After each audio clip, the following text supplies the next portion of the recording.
Welcome everyone to our fifth research-related IVAN meeting. Our subject today is NUS, and our panel leader is David Rovnyak. So before we get started, I'd like to turn things over to John, our sponsor, and with a few messages. Well, thank you, Dave. And Dave, of course, is one of the four founders of the IVAN group, along with myself, Dan Iverson, and Krzysztof Kazimierczuk. Happy 2021 to everyone. And this is, I think, as Dave mentioned, 5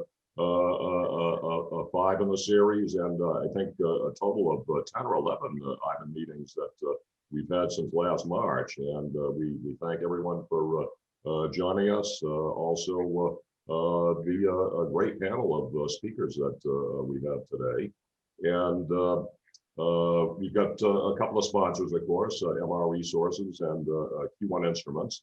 MR Resources has been around for 35 years at this point, and providing reconditioned NMR systems, services and repairs, quench recovery, lab moves, and also they're always on the lookout to purchase your used and unneeded late model spectrometers.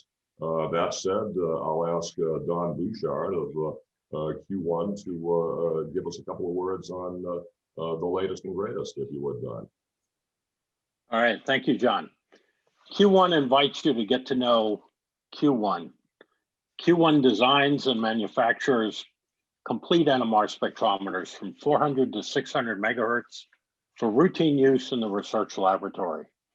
Want to upgrade an older system? Q1 can retrofit AS and UltraShield magnets with complete automation for less than you think. Q1 offers NMR instruments with excellent performance at an unbeatable price. Q1's operating environment is Spin Studio J, a Java-based platform with a plug-in based paradigm for extending functionality, either internal to the spectrometer or externally via Java-based tools for extranet analysis and connectivity. Available for Windows and Linux platforms in multiple language with a hierarchical data format with validation, which makes data exportable to third-party processing like MNOVA and ACD. We will soon release a new NUS plugin based on the deep learning algorithm published by Xiamen University and exclusively licensed by Q1. This advanced iteratively processes removal of artifacts introduced by reduced sampling by using a dense conditional neural network for data consistency to speed data acquisition by a factor of 5. Want to know more about our probes, consoles, and complete systems? Contact us for a no-risk demonstration. Thank you. Thank you, Don, and very interesting equipment and software lineup. Next, we'll just have a few brief words on the upcoming meetings, and in particular, I'm very enthusiastic about our day before ENC meeting, but Krish will give us some highlights of what's to come, if you would, Krish. Thank you, John. I just wanted to show what is coming down the pike. If you can see my screen, there is, I can move that way. Okay, so the next topic would be on February 18th, Adequate by Gary Martin. And then the following month in March would be Craft. I will lead the topic. And I also want to encourage you to go to IVAN website. This is actually IVAN website, and previous workshops are available in YouTube, and upcoming workshops are here. And we actually have April, May already scheduled, and we have 4 more proposed NMR research workshops on various topics agreed upon by appropriate leaders. We haven't scheduled them in specific dates yet. So we are running until we have it scheduled at least until September, I would say. And so look forward to seeing this kind of group, and watch your email for invitations to these meetings. And I will turn it back over to John for additional. Very impressive agenda, Krish. And once again, thank you for everyone for joining us today. I'll turn it back to Dave Rice, and he will start the engine for us. So without that, I'll turn it over to David and he can get started. Great. Well, thank you all so very much. And so first of all, let me say a big thanks to the Ivan team, to MR Resources, to Q1. This is such a special opportunity to get together and talk about all of the science that we care about. And it really means a lot to us. In a moment, I'm going to introduce our wonderful panel. They are Greg Walker, senior scientist, and I just bungled his title at Pfizer. He's going to lead us up. We're going to proceed on with Krzysztof Kazimierczuk, professor at University of Warsaw. Next, I'm delighted we have Adam Schulyer from the University of Connecticut Health Center, who's going to share insights from areas like NMR Box, NIST, and others, I'm sure. And then finally, rounding us off, I'm delighted that Frank Delaglio was able to join us from NIST and the University of Maryland. So we absolutely have a wonderful group here. I'd like to also say here as well, NUS is a big umbrella, and in fact, it's great that we saw Krish's outline of future Ivans, because, for example, time domain techniques will really come up in the craft presentation, and NUS is so big, it requires a NUS 2 that Frank will be leading. So today, we certainly have a lot to cover, but look out for more as well. What we are going to do here is I'm going to do a very, very short NUS in 5 minutes. This is going to cover foundations and a basic glossary for all of us. And the idea is this is just going to help create common terms that I think will help support all of the presentations of our 4 presenters today. And these are some of the terms and acronyms that we all tend to use on a fairly regular basis. And so I'm going to promise to stick to my 5-minute process. So we'll jump right in.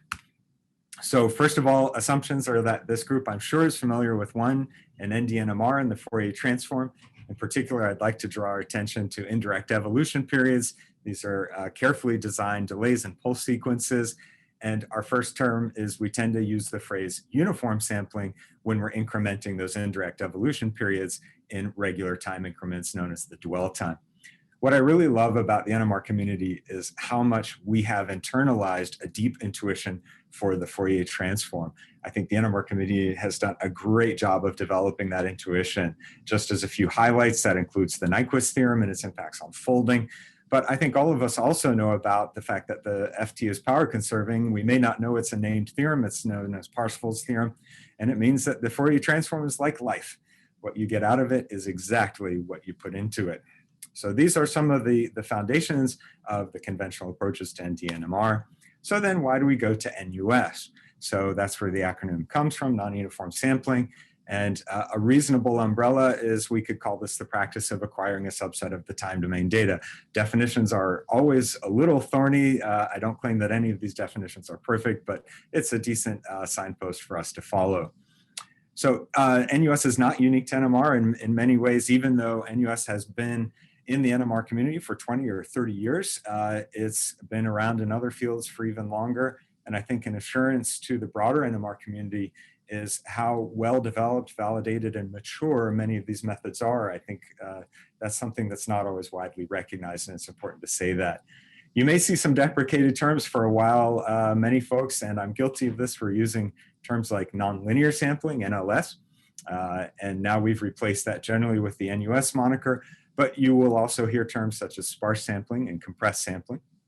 And in general, these involve algorithms that don't solely depend on the fast Fourier transform. They may still incorporate it, but they have other algorithmic and theoretical components as well. And normally we're doing NUS in indirect evolution periods, but to be fair, there are methods in which people have been developing NUS in direct acquisition periods. We might see more of that in the future. And it does require a sampling schedule, which is the list of the evolution times that we'll be using. And I co-opted a sampling schedule for the title bar there, and we'll see more. And in particular, let's say, why NUS? I think in many ways, we're probably preaching to the converted. I think enough work has come out that people sort of see these benefits. You can do extraordinary time savings. You can reach longer evolution times in your signal decay to get better resolution. You can improve sensitivity. And before we come to sing the praises of the FT, so to speak, the FT certainly has pitfalls that we've just learned to live with, like wiggles and other things. And NUS can help us address pitfalls of the Fourier transform and of uniform sampling. And so a typical uniform sampling scheme is shown on this signal here, where the blue dots represent equidistant spaced samples on a decaying sinusoid. And we call this uniform sampling as before, but in particular, we referred to this as a Nyquist grid. That's a popular term in the business, and we like to call this the Nyquist grid.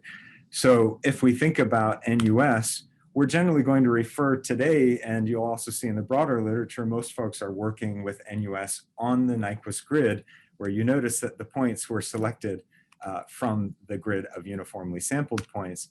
So this is on-grid NUS, but you may also notice that the points are chosen earlier in the signal, and we call that weighted NUS, where it seems intuitive to take more data where the signal is stronger and less data where it's weaker. Just to provide a visual comparison, this would be an example of unweighted NUS, where the samples are chosen without any bias for a particular time period in the signal. And so now we know about on-grid and Nyquist grid and weighted and unweighted NUS.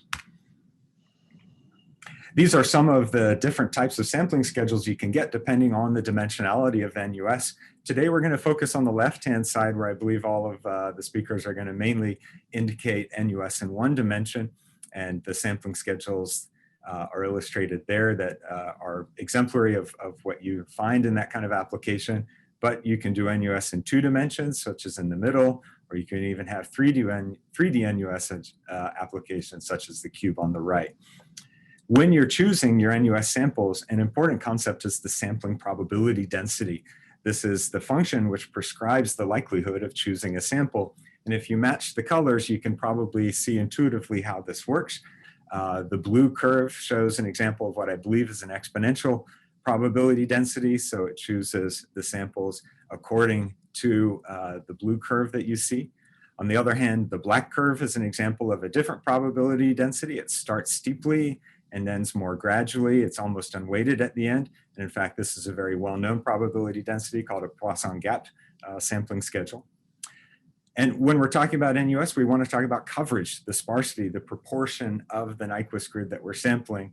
Best to see this by example. If you choose 32 samples out of 128, we would call that 25% NUS. That means that you're covering 25% of the Nyquist grid. So it's nice how these terms start to work together. Very briefly, if we want to turn our non-uniformly sampled data set into a spectrum, then we can choose reconstruction or spectral estimation techniques. And today you're going to be hearing a lot, I think, about areas such as compressed sensing, iterative soft thresholding methods, and SMILE, for example. Again, there are powerful time domain techniques like CRAFT, and they're going to come up in a separate Ivan. Note that there's another powerful technique called MDD, but it's generally not recommended in 2D NMR. However, there are certainly specific cases where it can be used. And so I just wanted to mention that as well. Finally, to wrap up, some common issues and questions. Can I get artifacts by doing NUS? They can occur. And I've shown on the right-hand side a very extreme and deliberate example where we chose very, very poor conditions to make sure that they were visible, and they do look like T1 noise. But in conservative applications, you're likely to avoid these so that they're negligible or not present at all. Is NUS quantitatively accurate? Well, that's a deep rabbit hole. It may or may not be quantitatively accurate. Usually it involves using 50% coverage to make sure that you're in a quantitative region, but there's absolutely no substitute for developing and validating a protocol before you do QNMR with NUS. In principle, NUS can break Nyquist, and you might want to think about whether or not there could be folding or aliasing errors. They are possible, in all fairness. but they're highly unlikely. They generally don't occur in typical conservative NUS. We are really fortunate to be in an era of robust, mature, well-validated, and well-developed tools. So if you're not pushing the edges, you're unlikely to see them. There have been some misconceptions about sensitivity improvement by NUS. The short answer is true sensitivity enhancement is possible, but there are conditions and constraints to do it. And also, when it's possible, it's modest, but very useful. And finally, line shapes are generally excellently conserved in NUS, but there are certainly times when you may find that they can be slightly broadened or narrowed, but in typical conservative practice, they tend to be unchanged. In general, the typical workflow, I'm breaking my 5-minute promise, but we're almost done. Identify your samples and experiments. Be explicit about why you're doing NUS. Make sure you know what you want to get out of it. Don't avoid the let's see what happens. Instead, say, this is what I want NUS to do for me. Always do trials on model compounds before you switch to research samples. And I notice not only among the panel, but among the audience, many wonderful NUS developers. And I can say with confidence, ask for help. The NUS community is very responsive. But I'd like to sort of end with this comparison on the left. Many people say, I'm really afraid of NUS. What if I miss peaks? And I have to say, I think of it the other way around. When you implement a well-designed NUS, I'd say I'm really worried about FFT. What if I miss peaks? A well-designed NUS can offer a absolutely robust pipeline for acquiring your spectrum. So the bottom line is, I think it's worth it, but I think you're going to hear that more compellingly from our next 4 speakers. So let me stop sharing so that I can turn things over and welcome Dr. Greg Walker from Pfizer, leads an NMR drug metabolism group there. I hope I've said that correctly. That is correct. Oh, good. And so Greg, if you'd like to take over, it's all you. Thank you for that nice introduction. You did get my name right. My name is Greg Walker. That's what my mom calls me. So today we're going to talk about drug metabolism, lead diversification, and the role of non-uniform sampling. Now, at first blush, if you think about structural characterization of drug metabolites and structural characterization of lead diversinates, you might ask, what do those two things have in common? And I think that's a legitimate question. And the thing that they have in common is the technology in terms of spectroscopy that we use to drive those two programs. And we'll talk about that first. So the evolution of our lab is sort of the evolution of my career. In 1995, I started working in a drug metabolism unit with a lot of interest in NMR.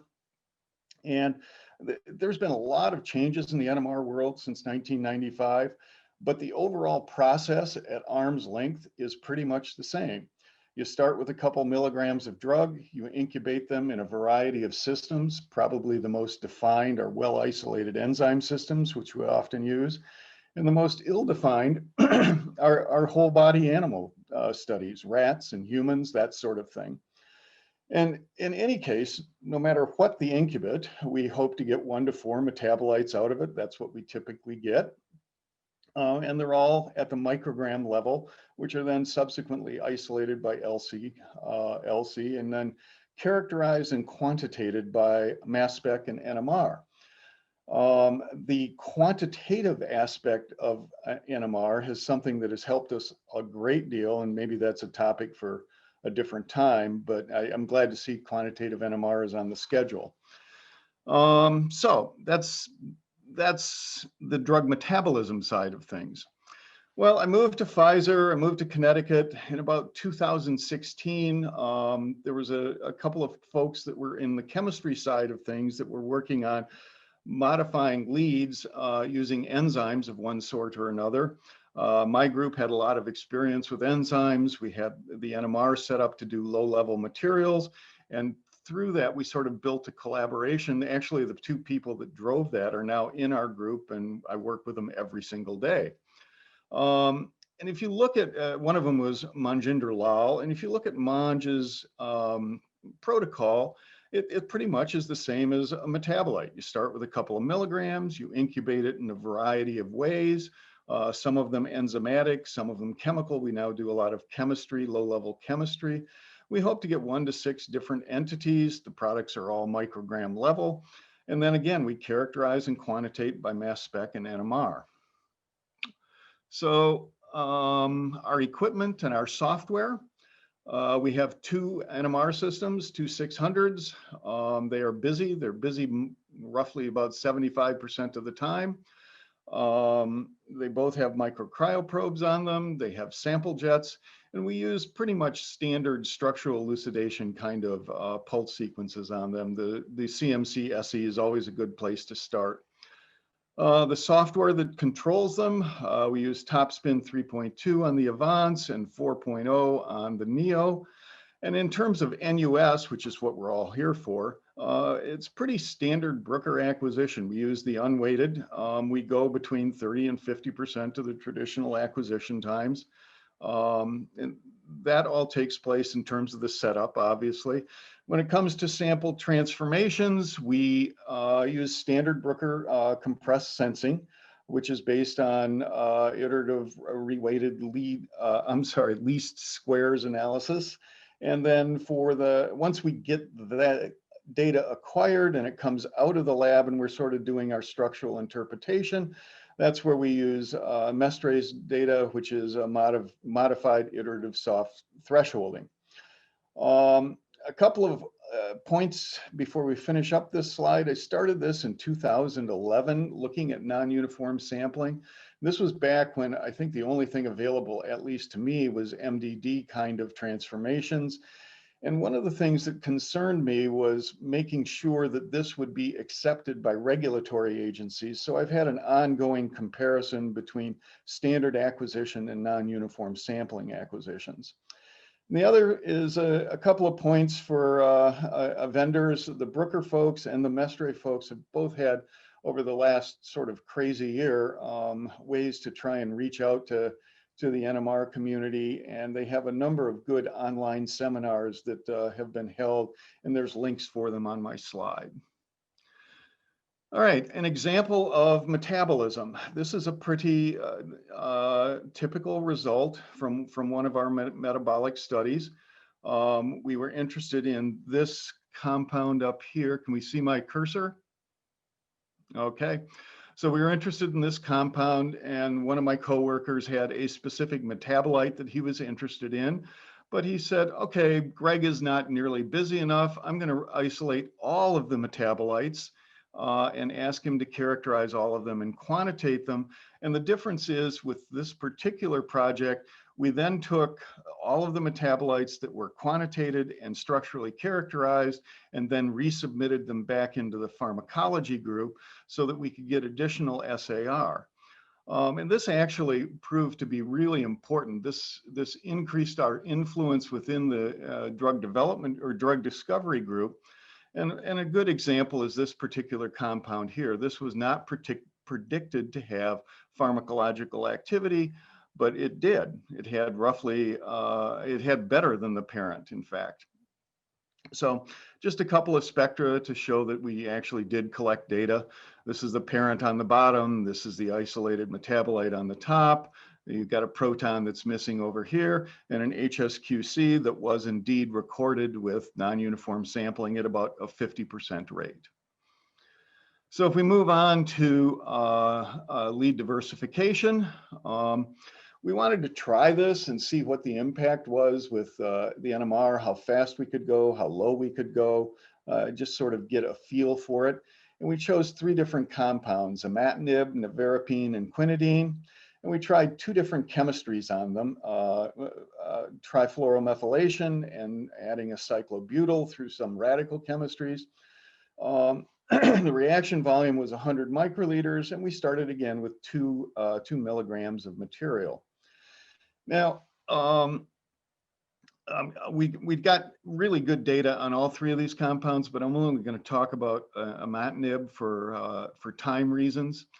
And we got 5 different compounds out of imatinib. The green ones are ones that we kind of expected, and the red ones were ones that were unprecedented chemistries. And that is the advantage of this approach, is that we don't throw everything away. We get everything, we collect it, we characterize it, and we quantitate it. And that gives you actually unexpected SAR points. The 5 compounds that we had ranged from 10 to 60 micrograms. Again, we fed those back into the pharmacologists, and they found interesting things there. And again, a little bit of data. There's a proton from one of them. There is a toxi from one of them, and an HSQC, which we acquired in the high resolution mode. And this particular sample had about 0.5 millimole concentration, and we were able, again, to give that back to pharmacologists and others to use after the NMR lab was done with it. Now, this is perhaps the most important slide in my presentation, is that, you know, we all go to seminars, we all see everybody's best work, and you're always left with the wonder, is this a one-time affair? Did they do one thing right once and that's what they're presenting? Or is this a part of their workflow? So this is all of the compounds that we have registered on the x-axis over the last 3 years, with their concentrations on the y-axis. Each dot represents a compound. So there were 670 compounds registered over the last 3 years. The mean concentration was roughly 2.5 millimolar. The median concentration was about 0.5 millimolar. There's a significant difference because a few of these samples had just fantastically high concentrations, obviously, and that drives the median down lower, or drives the mean up. 60%, or maybe a more appropriate picture of this, is 60% of the registered compounds that we had over this time period were around 1 millimolar or less, which gives us about 25 micrograms if you assume a molecular weight of 500, which is not a bad assumption. Now, the part that NUS played in this, thanks to ICON NMR, I can track how many experiments and what kind of experiments we ran. So over the past 3 years, we ran nearly 3,000 COSIs, more than 3,000 HSQCs, and more than 1,500 HMBCs. Now, we typically use about a 50% sampling rate, which, excuse me, indeed means that we get, we acquire half as long. And if you think about it, we would remove, if we were doing standard acquisitions, we'd have to remove half of these dots. That's 50% of these samples would then not get run. Project teams would have less SAR to help develop new drugs. And so the non-uniform sampling has had a really direct impact on the productivity in our lab. So this is our lab. I have to introduce a couple of people. This is Bo Liu, who works with me and does a lot of the work for the lead diversification. This is Raman Sharma, who works with me in drug metabolism, and Tim Ryder, who did a lot of the early quantitative work that we sort of alluded to. And this is Scott Obach. He's one of the senior scientists within PDM and has been a real champion for NMR as a tool for drug metabolism. So that's it. I'd be happy to take any questions, or do we want to hold questions until the end? I think, we probably have time for one quick question while we sort of let, other folks set up, as is the tradition. Okay, Jeffrey Mueller asked, what did you find out about regulatory bodies accepting NUS? That's a great question. That's an excellent question, and we have found nothing about it. They have never asked a single question about it. So maybe my fears were unfounded, but if somebody does, I have a very nice data set that proves you get the same answers using non-uniform sampling as you do with standard acquisition. Thank you. Also, there's an interesting editorial in MRC on the relationship between NUS and regulatory issues. And it doesn't mention that the question has been answered. And that was in a special issue edited by one. In fact, this is an amazing segue. This is in a special issue edited by actually our next guest, Krzysztof Kazimierczuk. So let me use this as a segue to welcome him from the University of Warsaw. I visited Warsaw once when I was younger. It was amazing. I envy you for living there. And so Krzysztof, would you like to take over?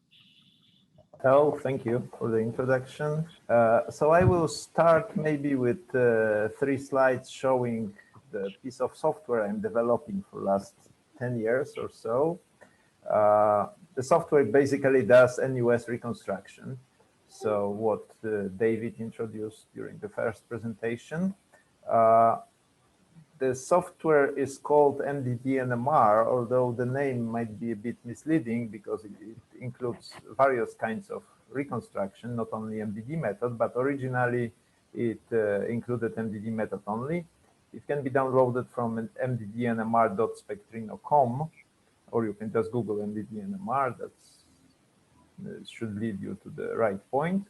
It contains kind of user interface that allows you to set up processing scripts.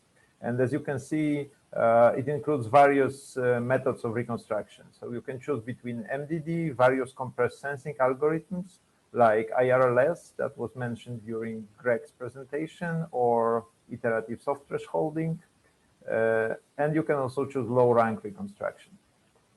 So this allows you to set up processing scripts, which can be also run in a command line mode.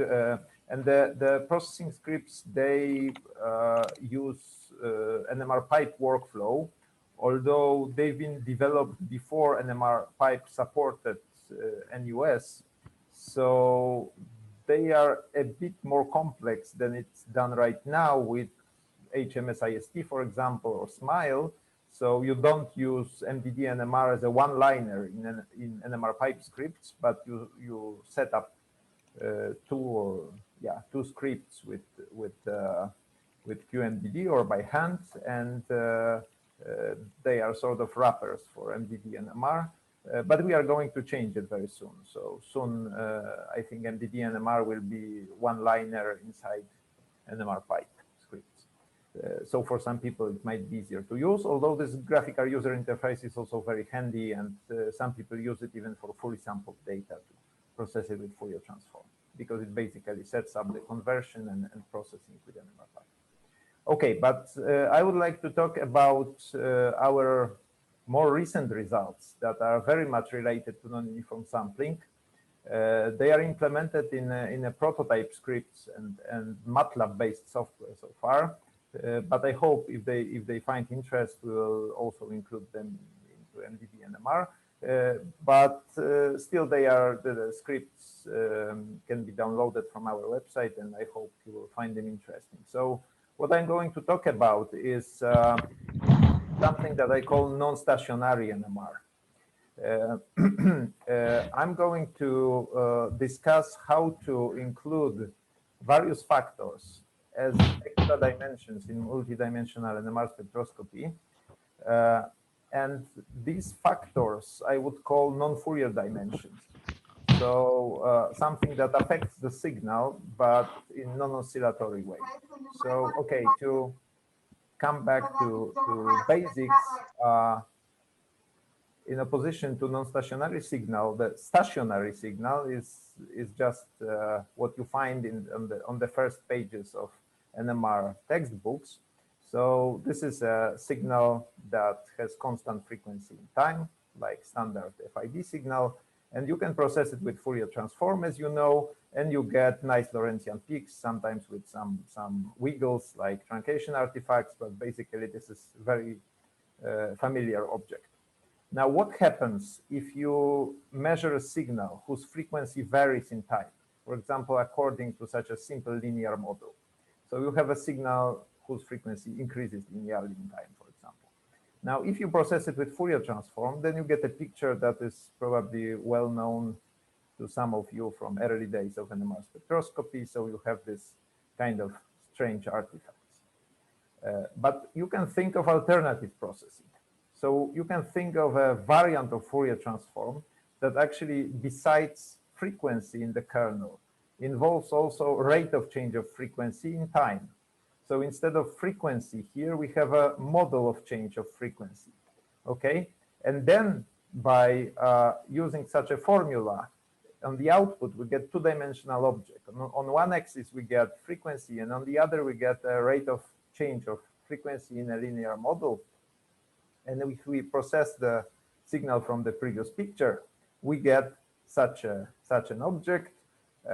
So, well, if you apply no correction, sort of, so this is on the one border of this strange-looking spectrum, then you get this deformed shape. But when omega tilde hits exactly the rate of change of frequency, then in this cross section in the middle or at the right omega tilde, you will see the Lorentzian peak. So by finding the top of the peak, you get both rate of change of frequency and the chemical shift, let's say. Now, where is it useful? So this is useful. This non-stationary NMR can replace conventional serial measurements. So for example, variable temperature experiments, titration experiments, perhaps reaction monitoring experiments, many other. Now, why to do it? So if you have a serial measurement that you want to perform with multidimensional NMR, even series of 2Ds, then the problem is that it's time consuming. So for every setting of a parameter varied in serial measurement, for example, temperature or pH or concentration of a ligand, or, well, basically anything, relaxation delay, for example, you have to acquire full data, okay? And now if you process this data set separately, then you have to have enough sensitivity and enough resolution in every separate data set, okay? And then you have to find peak, you can track it, you can track its amplitude, its position, but it's quite time consuming. Even if you accelerate it with non-uniform sampling, you need to have sufficient amount of data in each separate measurement to perform proper reconstruction. Now, imagine such a processing, and this is what I mean by non-stationary NMR. So imagine that you co-sample, so you sample together in direct evolution time and parameter varied in serial measurement. So for example, you acquire only few points for every concentration of a ligand in relaxation series. And then you combine these data sets into one signal. It can be fully sampled. It can be also still undersampled. So you can apply NUS reconstruction here. But the main thing is that if you process it with regular Fourier transform, you will get this disturbed peak shape, but you can also process it in a way I showed. So you can try to basically find the correction that will make this disturbed peak Lorentzian. And this correction encodes the effect of the parameter you vary in a serial measurement. So this coefficient encodes basically this what you want to measure, for example, binding constant in the titration experiment. You can do it this way, so with regular co-sampling, but you can also do it in this way. So you have non-uniformly, heavily undersampled series of 2Ds that you combine into one 2D. If you do it with the irregular non-uniform sampling, then instead of line shape effect, you have only broadened peak according to the variation that occurs in the sample and extra artifacts. But if you correct the change, then you get nice Lorentzian peak. So you can find the correction by trying various corrections and choosing the one that maximizes the amplitude of the peak. Okay, so we showed several applications of this approach. One was the application to studying ligand binding, where we tried this in a titration series. And with only few points per HSQC, we've been able to create a complementary signal processed with Fourier transform, and then from the shape of the peaks, by finding the right correction according to the single site binding model, we've been able to find binding constants in a time like 10 times shorter than the regular measurement. And also it was practically impossible to reconstruct each of these spectra separately with normal non-uniform sampling reconstruction, because we had like only 4 points per spectrum, for example. Okay, another approach was varying temperature together with sampling of indirect evolution times in HNCO measurement. So we had the HNCO measurement, 3D spectrum of a protein, in which we varied temperature together with indirect evolution times. In other words, we measured only few points of N15C13 dimension per temperature. And we varied temperature every 20 or every 10 points. And this again created this non-stationary signal. And by finding the corrections that were specific for each peak, we've managed to get regular HNCO, so all information present in regular HNCO, and also linear and nonlinear temperature coefficients, because we've been also able to assume nonlinear model. So we made the software for this that is available from our website. It's MATLAB based, but you don't have to have MATLAB license because it's compiled. And you can basically load the spectrum that was measured in such a way. So with temperature varying in parallel to non-uniform sampling. And then you can also upload the Sparky peak list and zoom in on non-stationary broadened peaks, broadened due to varying temperature during experiment. And you can either manually or automatically find the correction that makes the peak more or less Lorentzian, and you get temperature coefficients for your protein. We are making also the 2D version of this software that will be efficient. So for small molecules.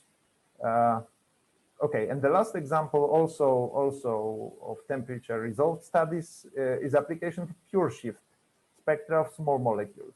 So imagine that you want to measure a temperature series of a small molecule using pure shift technique like Psyche, which is pseudo 2D measurement. But it's time consuming again, because you have to acquire several chunks of the data that you combine into one-dimensional FIDs. So now imagine that you measure only 1 or 2 chunks per temperature. Like here we measured 2 chunks per temperature, and then we combine them again into one signal. So we have a non-stationary one-dimensional signal. So we can process it using the method I showed in one of the first slides. And here you can see the cross-section through the spectrum. I will now show you how it varies with the omega tilde, so with the correction. So when omega tilde hits the rate of change specific for a given peak, the peak becomes Lorentzian. If it's far from the optimum, then these peaks are disturbed. So you can see, oops. So the peak shapes change. And at the bottom, you have a rate of temperature coefficient, let's say, in ppb per Kelvin. And if you zoom in on peaks, now it's maybe hardly visible, but I cannot make it full screen because the video doesn't work there. But from the moment when the peak achieves its maximum, you can read out the temperature coefficient. So that's yet another idea. So it's clear to me that non-stationary signal processing that found many applications in other fields of science and technology can be also used in NMR, especially with modern processing approaches. Actually, those that I showed are very primitive ones, but I predict that things like machine learning can be even more effective here. So thank you. Great. Thank you very much, Krzysztof. Fantastic. Krzysztof, if it's possible, maybe one very brief question. Would you like to sort of address a question that came up in the comments while we give Adam a chance to just double check his PowerPoint? Okay. Does line width play any role in obtaining the rate of change of the chemical shift parameter, and also what happens when overlapped resonances are present? Well, of course, overlap makes things more complicated because the peaks are broadened by the variation. So that's why, but the HNCO examples that I showed were done for intrinsically disordered proteins. And these were middle-sized. That was osteopontin, if I remember, and one smaller. So, and one smaller protein. So clearly the overlap was the problem, yes. But well, on the other hand, you get fast results. So yeah, of course, the broadening is the problem. And the other question was, what was the other question? I think possibly on chemical shifts changing with temperature, if I'm reading the question right. I apologize to Bharadwaj, and if we have a longer question, maybe we should wait until afterwards as well. Okay. Yeah, but anyway, what I wanted to say is that since it is non-uniform sampling, you accelerate the measurement, and you accelerate it a lot because by combining the signal, this means that you don't really need much data per temperature. And this means that adding extra dimensions is much less costly. So you wouldn't acquire normal temperature series with 3D spectra. Here you can do it.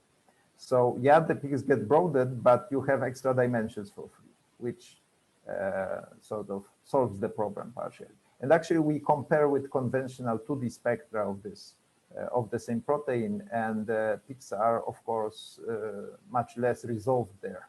So despite the fact that peaks are narrower, they are not broadened by temperature, the 2 dimensions is not enough. So thank you. Thank All you. right, let's welcome next Adam Schulyer. I think I would guess that many of you have had the chance to interact with him because he has many roles, including being the public face of a lot of the NMR blocks and NUS-Con work that's going on out there at University of Yukon Health Center. So without further ado, Adam, why don't you take over? Sure. Thank you very much, David, for the introduction and for the invitation to be part of today's session. I really appreciate it. So let's jump in. So currently, how does the community address challenges when it comes to using NUS? Oftentimes we rely on heuristics and what I would refer to as in-house copy-paste protocols. We may have a grad student in a lab that has a way of performing an experiment, works for them, they hand it off to somebody else, perhaps without a thought for whether or not it's applicable to the new system or whether or not it may be optimal for the use case that they have. We also have some anecdotal publications in our field. And by that, I mean maybe publications that involve a single test data set, a single sample schedule, a single reconstruction method, and maybe we rely on some traces through peaks of interest, and we look at their peak shapes and see what's going on. These are all very informative. They help us ask the right questions. They help drive the field forward, but they are not necessarily robust and quantitative and evidence-based. So what I respond with here at the bottom is we're going to derive some quantitative theory that can guide our use of NUS. We'll be able to provide the community with resources so that way they can access these tools and foster some reproducibility, something we all need to strive for. And finally, to be able to perform critical evaluations and determine best practices. So I've structured my talk to touch on each of these 3 categories, a little theory, a little resources, and a little bit of evaluation. So let's jump in with a simple toy problem here. So we've got uniform sampling, 2 decaying sinusoids that are close in frequency. If we sample out to a relatively short evolution time, then we're going to have a high degree of sensitivity.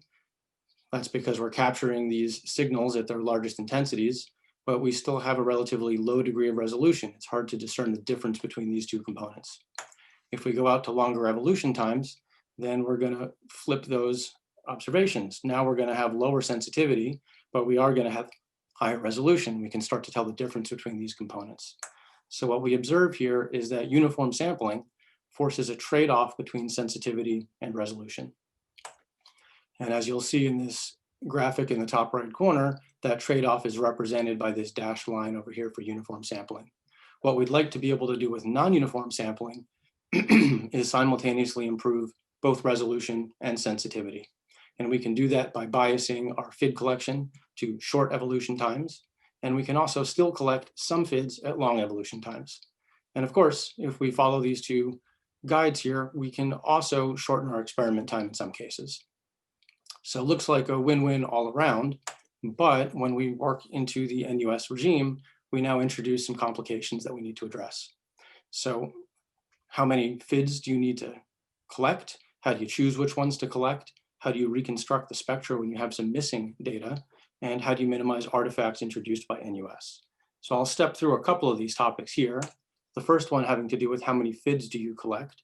And there's some great work in the field from David Donahoe in the area of compressed sensing.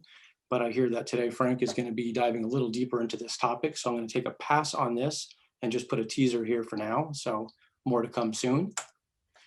The next question we're interested in is, how do you choose which FIDs to collect?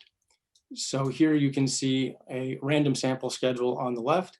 And if we start to apply a bias to that to compress our samples down into the low evolution time regime over here, at the extreme where we fully constrain things, we end up with this triangle sample schedule over here.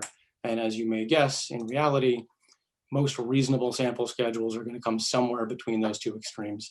And there are a number of quantitative studies that kind of support those findings. One thing that I do want to mention here is that randomization is an important factor of this. It's often overlooked, but it's something we should return to perhaps in the afternoon discussion. So the next question that we want to address is, what about sampling induced artifacts? And if the distribution of FIDs that you choose to select has any structure to it, any repeating pattern to it, that encodes a frequency component, and that's going to show up as an artifact in your final spectrum. So the question we're going to ask is, how can we minimize those sampling artifacts? If we want to minimize something, well, we'll need some kind of quantitative metric to describe that. I don't really have the time today to go into the depths of this, but I'll simply present the notion that if you take your sample schedule, shown here is this mask, and it's really an array of ones and zeros indicating which FIDs you'll choose to collect and which ones you omit. If you apply the Fourier transform to that, you get the point spread function. And if you take a look at the DFT convolution theorem, that's going to tell us that this point spread function really encodes in it the types of artifacts and the intensities that we'll expect to see in our final reconstructed spectrum. So if we take a look at a contour plot of one of those point spread functions, it looks something like this. At the central component, we have this very large peak, and this scales with the number of FIDs that we collect in our sample schedule. And all around that central component, we're going to see non-zero values that indicate the distribution, the arrangement, and the intensity of sampling induced artifacts.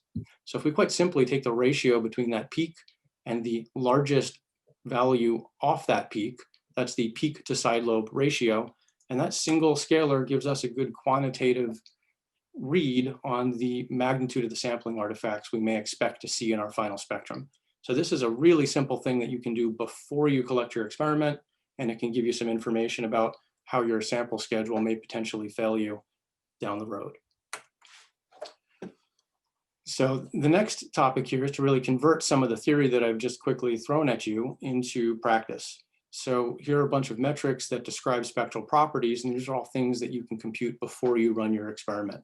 So we've been hitting on the notions of sensitivity, resolution, and sampling induced artifacts. And here are a variety of metrics that address each of those properties. So then the question you're likely asking is, well, how do you go about generating a sample schedule and then using these metrics to refine what you're doing? So now let's switch gears and take a look at some resources that are available.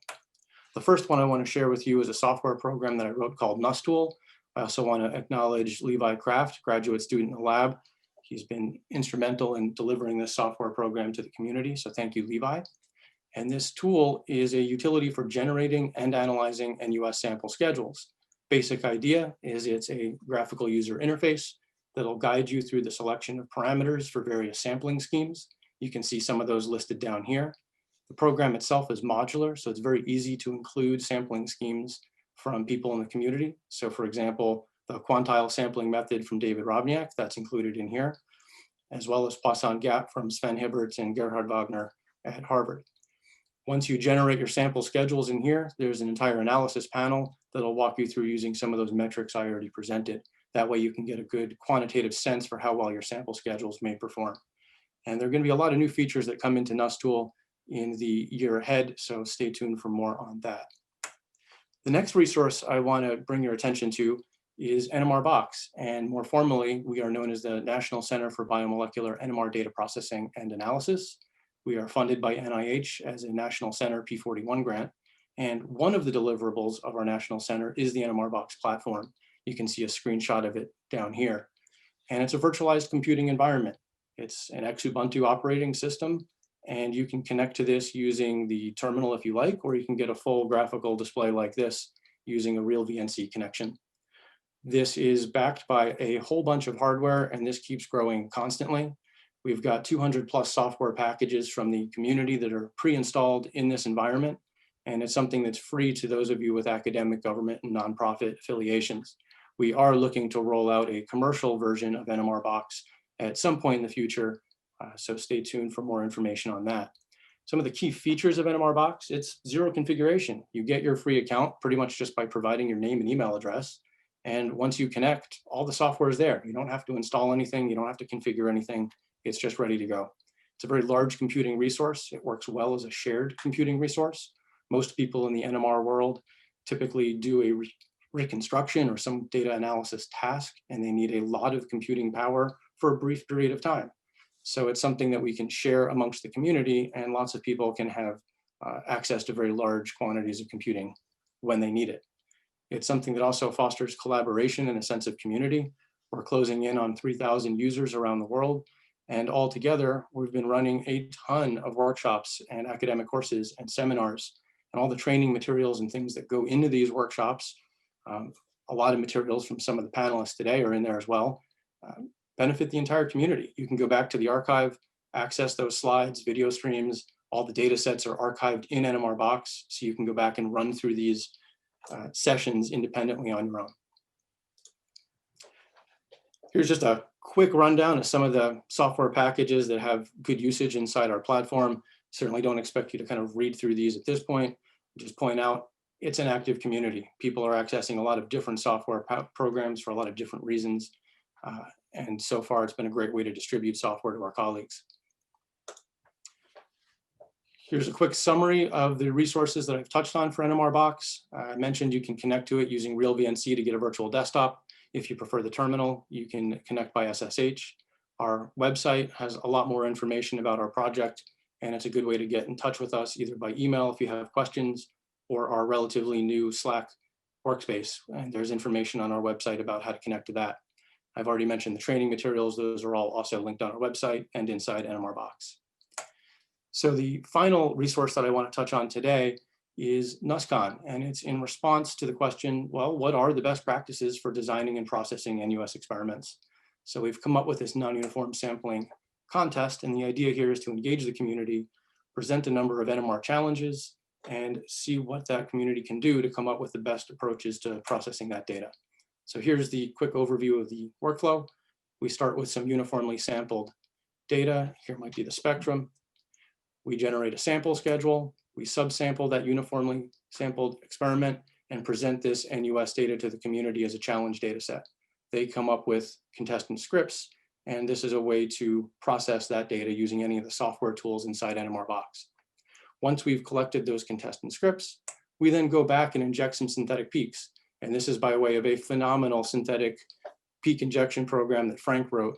Hopefully that gets included maybe in the NUS2 Ivan workshop or somewhere else along the way. It's a really great package. Once these synthetic peaks are injected, we then tweak the random seed for the sample schedule. So that changes just a little bit. And then we rerun the contestant scripts, and we'll start to see those synthetic peaks back into the spectrum. And the question is, how well does the contestant script recover the peaks that were originally injected? So now we can do all kinds of quantitative comparison between those two.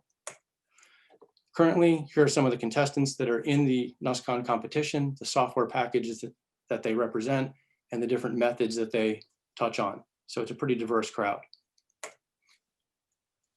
For the interest of time, I'll just kind of skip down to the bottom here. Please connect with the NUSCON community on the NMR Box Slack workspace if you've got any other questions or you're interested in getting involved. We've got more competitions coming, and we're always looking for people to get involved in the administration of the contest. And finally, I just want to acknowledge the NMR Box team and the NUSCON team as well. I've highlighted a couple people here that have made some pretty substantial contributions to things I've shared with you today, and of course, some funding sources at the bottom. So thank you very much for your attention, and thanks again to the organizers. Awesome. Thank you so much. And I think, again, although we're only just a few minutes over, we're doing really well. But in the interest of time, why don't we just switch right over to Frank and Frank, I think, is, again, not a stranger to many of us. He has been such a terrific figure in the NMR community through NMR Pipe, for example, and we're all delighted that he's landed at University of Maryland and NIST and continuing his great work there. So with that, Frank, why don't you jump on in? Thanks so much.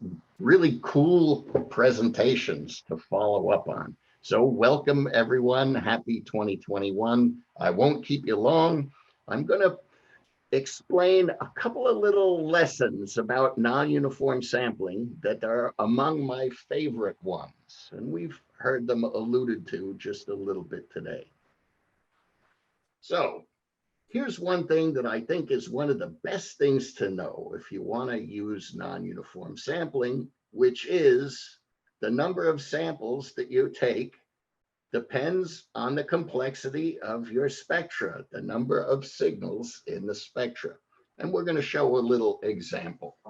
But as we just heard in the previous talk from Adam, David Donahoe and his folks were some of the earliest workers in compressed sensing. And one of the things they did is try to characterize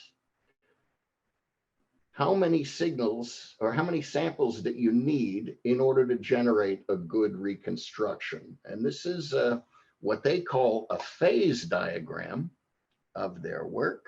Let's see if we can get a laser pointer here. And so along the bottom of this graph is the NUS sampling density. So all the way at the right hand means a fully sampled experiment.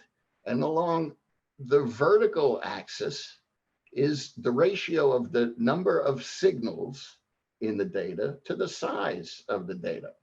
And what you see, for example, if you want a 50% sampling density and you're going to sample in a fully sampled experiment where you have 128 points, for 50% density, you could have only 12 signals maximum in any column of a 2D spectrum. And think about this, it makes sense. Even if you had perfect signal to noise data, if you have a column in your spectrum that has 20 peaks, you can't reconstruct them all if you only have 16 samples, right? So you always have to consider what the complexity of your spectrum is. So here's an example that we drew from a study of quantifying biomolecular NOE spectra. And these are simulations of a two-dimensional indirect plane from an NOE spectra. And these are sophisticated simulations that include local phase distortions, unresolved couplings in each of the peaks, and the chemical shift positions and intensities are based on actual data. So what we will see in this little simulation is that we have 4 spectra, 378 peaks here, 189, 94 peaks here, 18 peaks here. And we'll have a little animation. We'll see the NUS reconstructions with different sampling densities. So at 90% density, everything looks good. 80% density, 75% density, 70% density, 65, 60, everything looks great. 55, everything still looks good. 50%, all it looks good. 45, still looks pretty good, right? 40, now 35, this spectrum starts to look bad. 25, we start to see artifacts here. The spectrum is trash. At 15, we start to see some artifacts here. And at 5%, everything is trash, but this spectrum that only has 18 peaks, it looks fine. Okay, so you have to consider that when you make your choices. So that's the NUS lesson that I want to leave you with. And what this tells us is if we graph the RMS difference between the fully sampled reconstruction and the NUS reconstruction, with different sampling densities, if we follow that, we can see that things start to break down, in this case, between 30 and 40% sampling, just for this particular case. But if we express it in terms of the ratio of the total number of samples you need to the total number of peaks that you'll see, what this tells us is, in practice, that we need roughly between 10 and 20 times the number of samples than the maximum number of signals that we would see in any column of the spectrum. So for a 2D measurement, there's your rule of thumb. You should have between 10 and 20 times as many samples as there are peaks in the most crowded column of the spectrum. Now, other circumstances could make that different depending on how broad the peaks are and so on, but little rule of thumb, something to keep in mind. The other is, we know, and it's been demonstrated in many cases, that Poisson gap sampling schedules will give better results. But we want to look a little more closely at this point and try to understand why that might be the case and what the corresponding downsides might be. So as Adam described to us, if you Fourier transform a sampling schedule, you get what we call the point spread function, and the spectrum, the spectral signals, are convolved by this point spread function. So in other words, the shape that we see here is superimposed on the measured spectral lines. So what you see here are the Fourier transforms of 16 different uniformly random NUS schedules, Fourier transformed, added together. And what you see is the main signal is a delta function spike at the beginning. And when you transform something that's uniformly random, you get a response that's uniformly random. So the only sampling scheme that will give you uniform noise is a uniformly random one, and you get a peak. That's a delta function.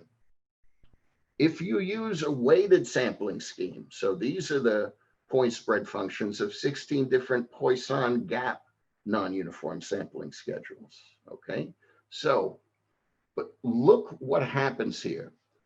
In the neighborhood of the peak, the noise is reduced, so things look good. And also, if you look closer, the peak is broadened at the base, but the noise actually increases the further away you go from the peak. Now, like most of us, and me too, I usually don't get to have spectra that only have one peak. So the fact that we've reduced the noise in the vicinity of a given peak means that we've increased the noise elsewhere in the spectrum. So in some cases that might not make any difference at all, but in some cases it might. And we've also potentially made reconstruction a little bit easier because we've broadened the peak somewhat. So what you will find is, depending on the reconstruction method, one schedule or another might be a little better for one kind of reconstruction method compared to another. But by and large, weighted sampling schemes like this broaden the signals, so they tend to result in spectra that have fewer visible artifacts. So those are my two key kind of lessons for today. If there are any early career scientists in the audience who like these kinds of things, we have nice postdoctoral fellowships at NIST. They pay pretty well, about $72K now, I think. And since we work very closely with pharma companies, these kinds of postdocs are excellent for folks who would like to wind up in industry. So anyway, thank you again for the opportunity to talk about these fun topics. I'm looking forward to our discussions this afternoon. This is great. Thank you so much, Frank. And cool videos. And also notice Krzysztof shared links to additional videos as well. And so at this point, we're in a great position to follow up, and I suspect that there are a lot of questions, but maybe to help seed the conversation, let me return to a question that I think came up earlier. Okay, no, we handled that one. Okay, very good. Okay, no, we're fine. We're caught up with, I think we're caught up with the questions that came up earlier. For the number of people we have here, what would be good is to put your question in the chat, and then we'll make sure that you get called out as well. So with that, you know, our last two presentations, Adam and Frank, both of you spoke to, you know, ways to optimize and developing an intuition to know that you have a good sampling schedule. You know, for these tools that we're using in these demonstrations that we're seeing, you know, how does a user first start to optimize a sampling schedule? Where should they start? I know it's an overly broad question, but maybe if each of you wanted to chime in on that a little bit. Sure, I'd be happy to. I'll take a first stab at that.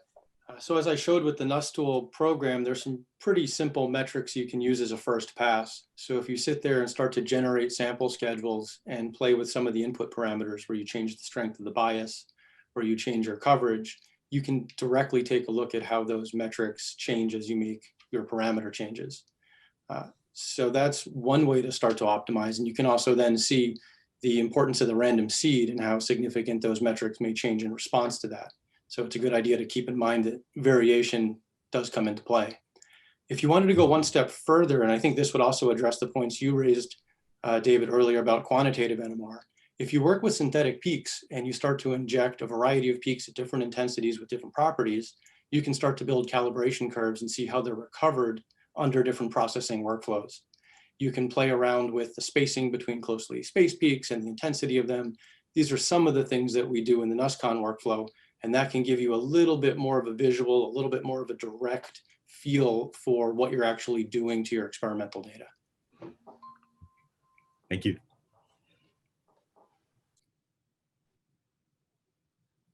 Let's see. Dave Snyder is chiming in, and actually, let me do the following. Dave, we'd like to invite you to unmute so that you can actually ask your question if you'd like. Yeah, I guess this question actually could be to everything. It was everyone. It was prompted by Frank's presentation. I've been trying to actually explore NUS and covariance myself, trying to do something maybe not quite systematic, but a little bit better more systematic than some of the papers I've read, to see when does NUS good with, when does covariance benefit from using NUS, when doesn't it benefit? But I feel like I've written my own simulation software. I feel that it's not good enough. And I'm wondering if the simulation software that I like the images Frank Delaglio used, I'm wondering if that software is available.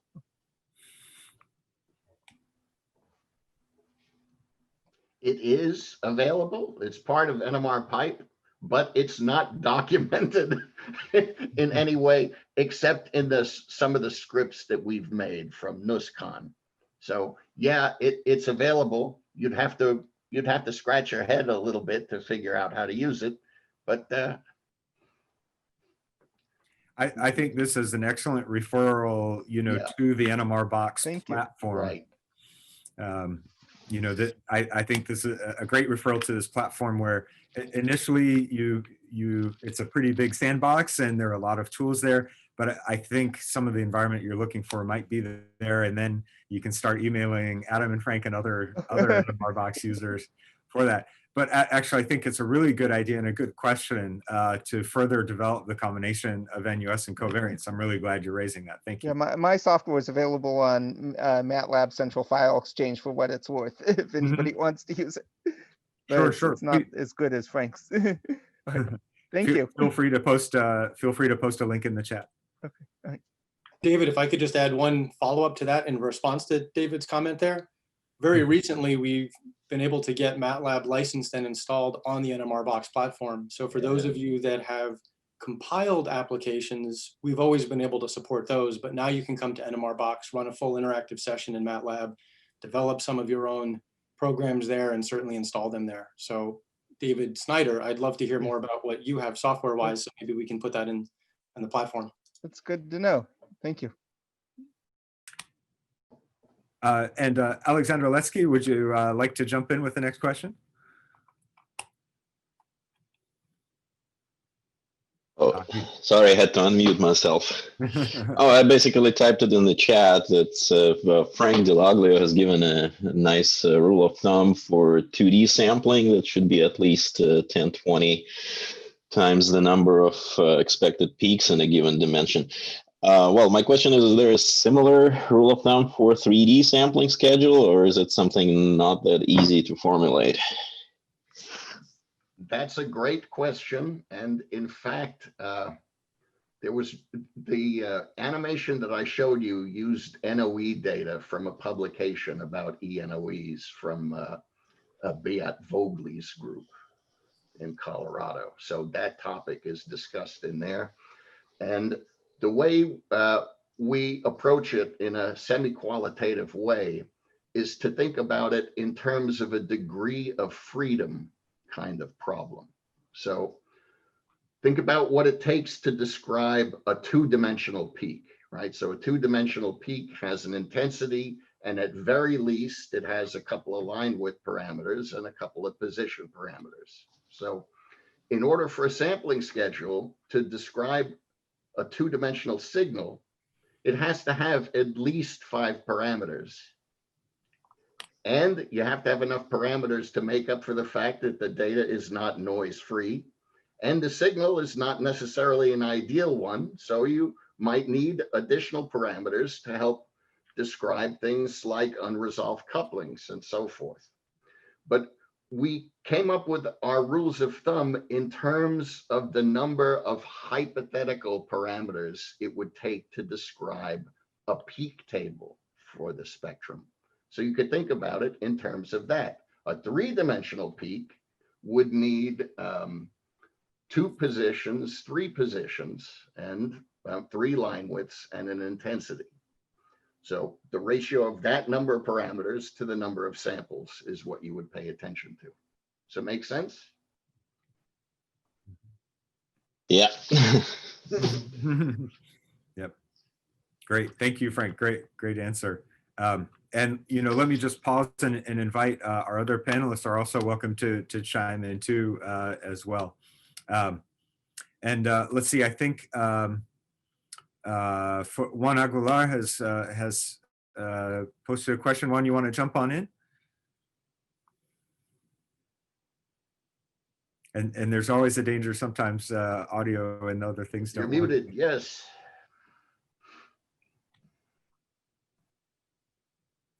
Well, let me pose his question in case he's muted or having other technological problems.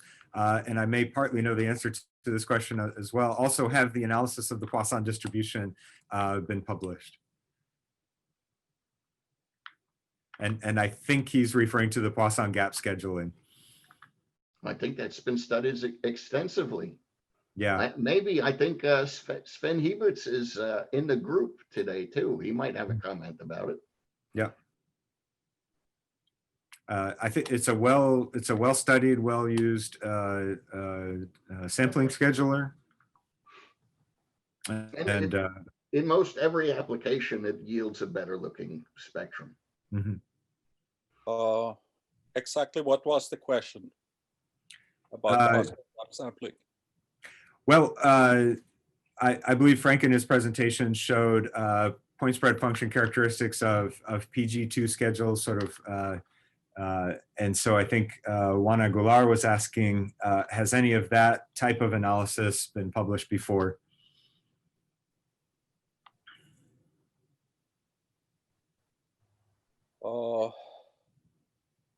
Not in depth, but there are publications that show that the Poisson gap sampling is an improvement.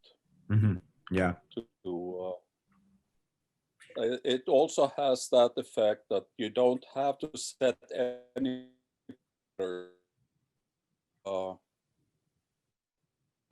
because it doesn't go by the profile of the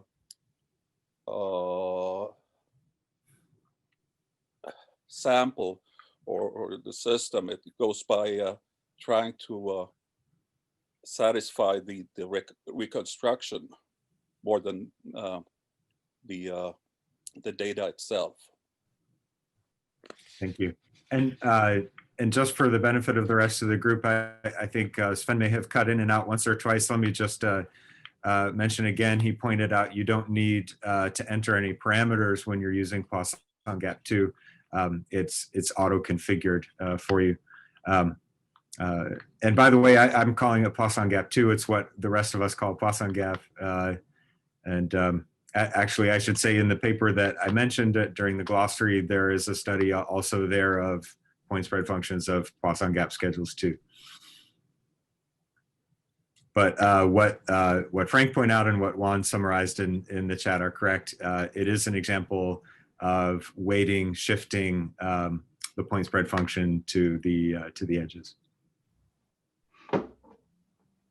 Great question. Thank you very much. And thank you, Sven, for being available. If I can sort of shift gears, sorry. If I can shift gears back to Greg Walker a little bit, you know, I think it's just really compelling how much NUS has been transformative in your environment. I was kind of curious if you would comment on any challenges you faced in sort of compliance and user adoption, sort of getting everybody to get on board, to trust this. You know, you did the hard work to make sure that it would be okay, but how did you promote adoption? Well, that's an interesting question. I've had success and failure. Success in my personal lab has been quite high. You guys do it, you know. And I also, you know, I also collected a lot of data that showed, you know, we get the same answers. This is, I don't know who it was, but somebody was talking, and maybe Adam, and he used the phrase the visual impact. And you know, you can go through this and you can go and do all sorts of metrics around signal to noise or peak to volume or peak shape. But as an end user in looking at the data, there's a sense of visual impact. Do you get the same stuff back? And can you make your analysis with the non-uniform sample data set that you can with a regular data set? And I went through and did that with a lot of various compounds and within my own lab. And then other labs in Pfizer, they weren't as challenged in terms of throughput and or sensitivity. So the adoption was relatively slow. Now, I think they are using non-uniform sampling in all of the walk-up systems now, so they can get some of the HMBC type experiments through more quickly. But that took a while to get that going. Mm-hmm. Yeah. And I still have, I think it was you, Dave, that said, the question is, am I missing anything by using non-uniform sampling, which is a question I get. And I like your reply. The question is, are you missing anything by using classic acquisition? Right. Do you mind if I share my screen, guys, and Greg? No, go right ahead. Greg will like this. So Greg and Kathy Farley and I have collaborated on this work before. And the data I'm going to show you here is data that Greg measured. So this is a bile acid. This is a high resolution spectrum with 1,000 increments. And this is what that spectrum looks like if you only measure 128 increments. And I asked Greg, you know, me not being a small molecule person, well, I could still see all the peaks here. So what advantage do you get by looking at the spectrum on the left-hand side instead of the spectrum on the right-hand side? And Greg explained to me, when you need to make a correlation in a spectrum like this, say to correlate a spectrum at one carbon position to the same carbon position, it's much easier to do it in this kind of spectrum. Greg said the correlations just pop out visually. So when we judge NUS data, we tend to focus on frequency fidelity or intensity fidelity, but actually for most of the things that we analyze an NMR spectrum for, the visual quality of the spectrum is among the most important attributes. And with non-uniform sampling, what Greg was able to do is take this experiment, which would normally take overnight to measure, right? 4-hour measurement time, and he could do it in 27 minutes instead. So in a pharma company, what that means is that a measurement that would have been postponed to the night queue and you wouldn't see till the next day, you could see the same day. And to pharma folks, that's a big enhancement. So anyway. Something else I'd like to interject about all of this is that, when evaluating new pulse sequences and new processes, I like to, and this is very non-quantitative, but I like to apply the boss test to it, right? What's that?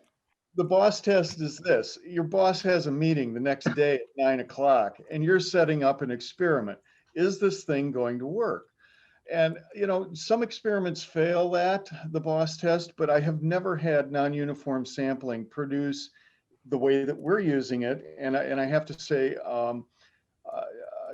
to fail the boss test. And I have to say, one of the things that Dave, you said early on in the opening remarks is to be conservative in terms of the amount that in the amount of sampling that you have. You can go down to 30, you can go down to 25 if things are right, but I view that as being greedy, and we stick at 50% so that we know what we get is going to be reliable. I guess another question, I don't know if there's a way to answer this on a Zoom meeting. I'm not a Zoom guy, but how many small molecule people out there are routinely using non-uniform sampling? Is it? Oh, shoot, there is a way to do polls. I don't know if our Zoom guru, Eric, knows how to do polls. I do not. I'm so sorry. People just unmute and say hi. Hi, Frank. Say, hey, I did it. Why does this discussion remind me of the linear prediction discussion 20 years ago or 30 years ago? What was that, Clemens?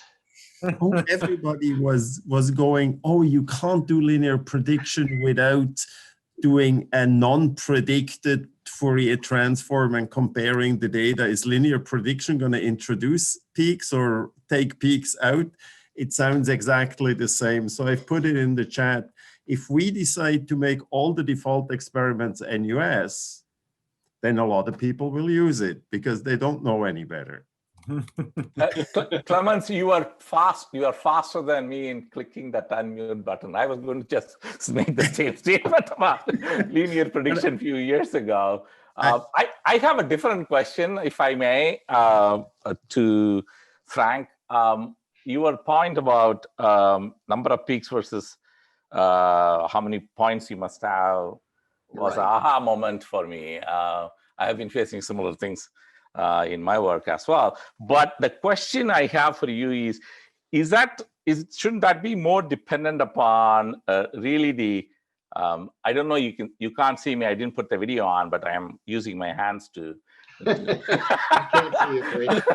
But so, I can imagine it. I can see it in my mind and heart, Chris. So now I put it up. So isn't that really dependent upon how the quote unquote peak density? Because when you get into the same number of 82 peaks, but if they are collected on a bench top, for example, where you have squished. I kind of mentioned that briefly. The width of the peak definitely matters. So the ability to make a successful non-uniform sampling reconstruction depends on the fact that the data is so-called sparse. So what we could think of that meaning as more empty space than signal. Okay, so if you have one peak that's really broad, it could take the information content that 5 narrow peaks would take to reconstruct. Would that be Krzysztof seems to have a comment to say. Yeah, I have a comment. So there are methods like low rank reconstruction from Vladislav Orehov and his Chinese colleagues that actually define sparsity as a number of Lorentzian components. Right. So in low rank method, you really have the NMR spectrum really becomes strictly sparse. On the other hand, so far, I didn't see it to be really superior in practice, even for broader things, superior to compressed sensing. So yeah, but in theory, it covers this case. So, but I didn't try it for benchtop data, for example. So maybe for benchtop low rank is more optimal. Right, but it in theory, it only works for noise-free data because of the fact that there's noise when you make a low-rank reduction of the experimental data. The eigenvectors you get are not perfect, right? Because there was noise in the data when you reduced it down. So all the methods have to contend with the information content of the data in one way or another. Let me lump in two questions that I think continue this discussion, and I think they might be a little more related than they first appear. One question was to ask about, minimum number of samples when you're looking at a very complex, almost continuous spectrum like you get on benchtop NMR. And the other question is asking about strategies for dealing with high dynamic range. In spectra. And so, let me sort of toss that out to the group. Yeah, sure, go Krzysztof. Yeah. Yeah, okay, so you mean things like NOSI or spectrum of mixtures, right? So then I guess the rule of thumb where you simply consider the number of peaks, it won't really work. So I would say particularly difficult case is 2D NOSI, homonuclear 2D NOSI, where you have a dynamic range of thousands even. And then I would say, I mean, in practice, you really need high sampling levels, especially if you are interested in quantitative results. So of course, strictly speaking, compressed sensing theory speaks about number of significant points, not really a number of peaks. And now the problem is that points that are at the site of diagonal peak can be more significant, I mean, more intense than the points contributing to off-diagonal peaks. So the algorithm will tend to reconstruct this diagonal peak with higher fidelity until it reconstructs off-diagonal peaks. And I mentioned in the chat the paper we published like 4 years ago in Journal of Biomolecular NMR, and there is video showing exactly this. So the fragment of NOSI spectrum that is reconstructed at various NUS levels, and up to some moment, you have only diagonal peaks being reconstructed with higher and higher fidelity. And only after that, off-diagonal peaks pop up. So, of course, strictly speaking, you shouldn't think about number of peaks, but about number of significant points. And they will be reconstructed in the decaying,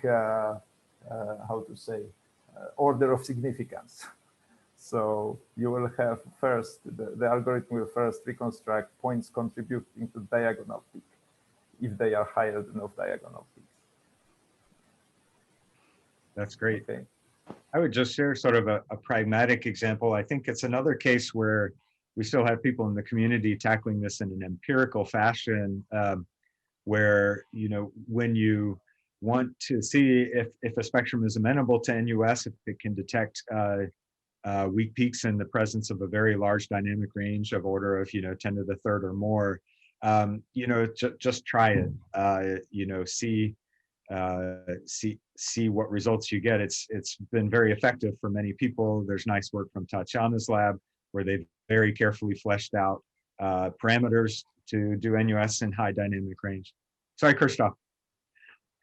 Just one more comment. Actually, this is the case when MDD method can be good choice, because in MDD, this off-diagonal small peaks contribute to the same component as diagonal peak.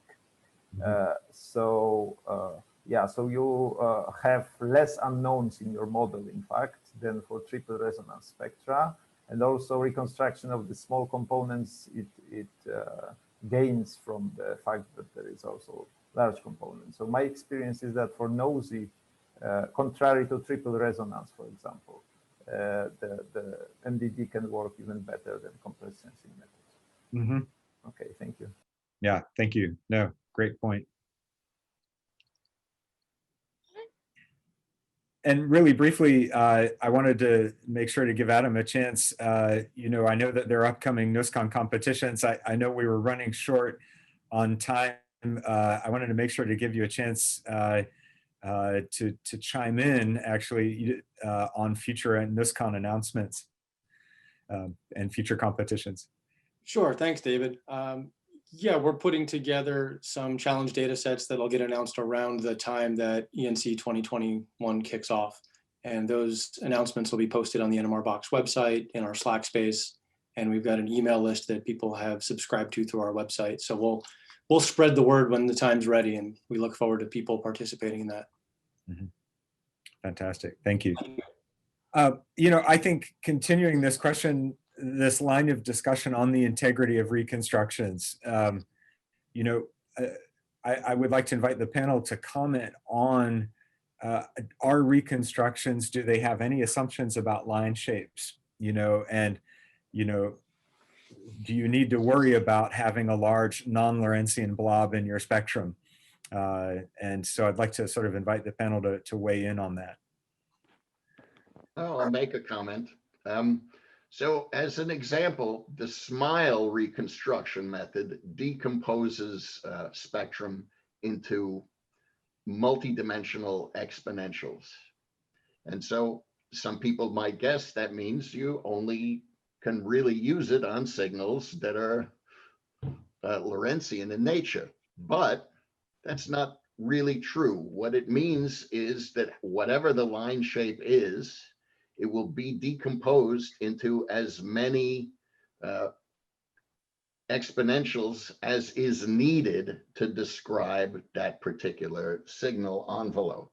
So any kind of spectral shape can be approximated, just takes more terms. Frank, to follow up on that reply, in light of the Donahoe-Tanner phase transitions, would that mean you would need to increase your sampling because now you need more parameters to describe your peak? I'm not sure necessarily that that's the case, because, for example, suppose the peak had an intrinsic Gaussian decay instead of an exponential decay. So from a parametric point of view, it would still really only need one line width. But if you tried to describe it in terms of exponentials, you might have to add together several exponentials of different decays and maybe even different frequencies to get a perfect match to the Gaussian, or at least a match to within the threshold that you cared about. So it's not completely independent of the signal complexity, but it's not directly a measure of the signal complexity either.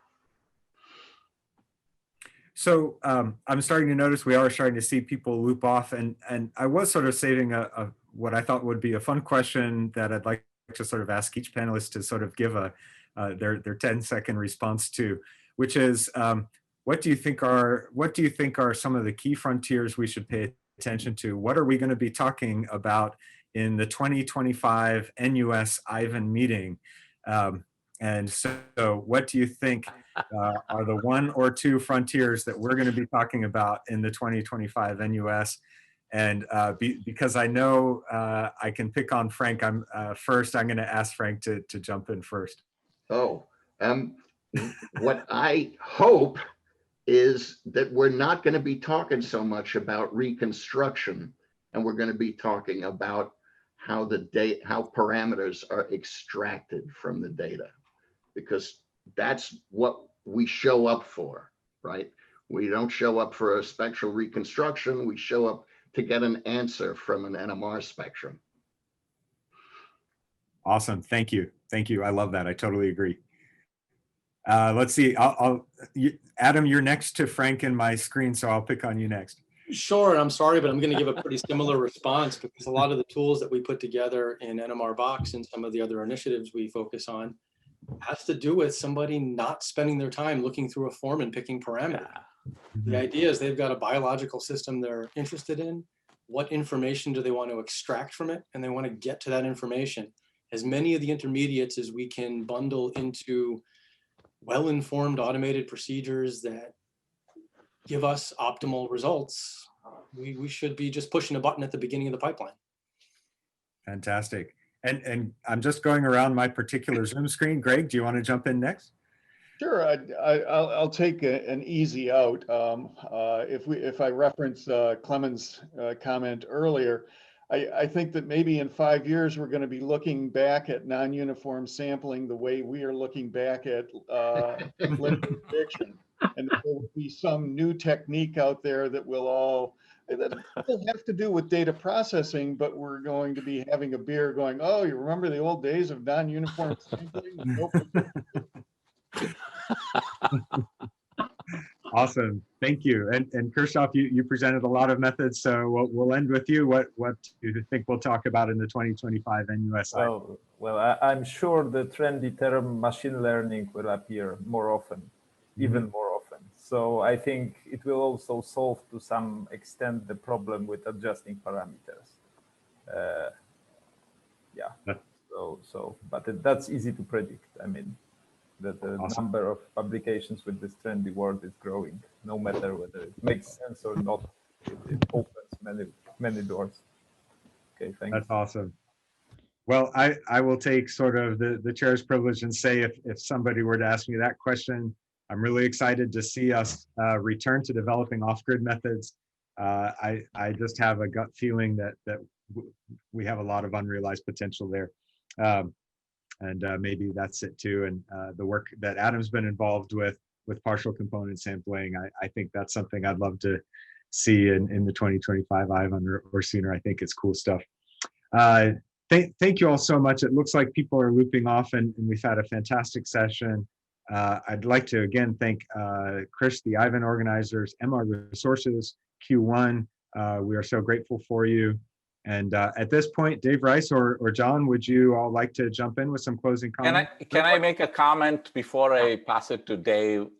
Thank you, David, for stating that we are going to have a 2025 NUS IVAN meeting.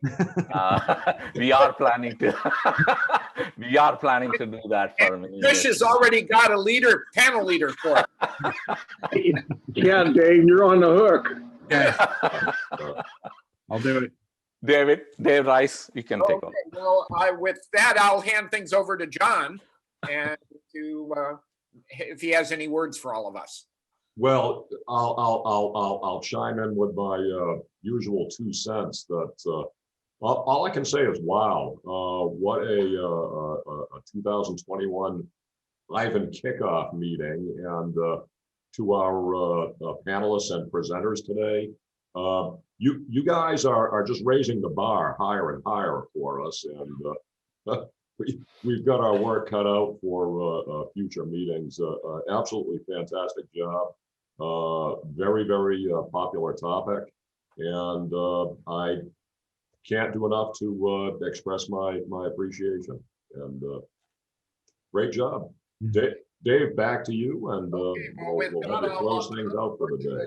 Oh, I'm sorry. With that, I'll pound the virtual gavel and conclude the meeting. Thank you. Thank you all very much. Thank you, the panel. Very much for the invitation. I'm looking forward to seeing everybody live. Hey. Frank, we will get an applause. Yes, please. Right. Right. Thank you. Directly from the NFL. They've got a great background. Bye-bye, folks. Well, we could do an analog one. Here you go, Frank. Yay, thank you. Not a talk unless there's applause. Goodbye, everyone. Bye. Bye. Bye.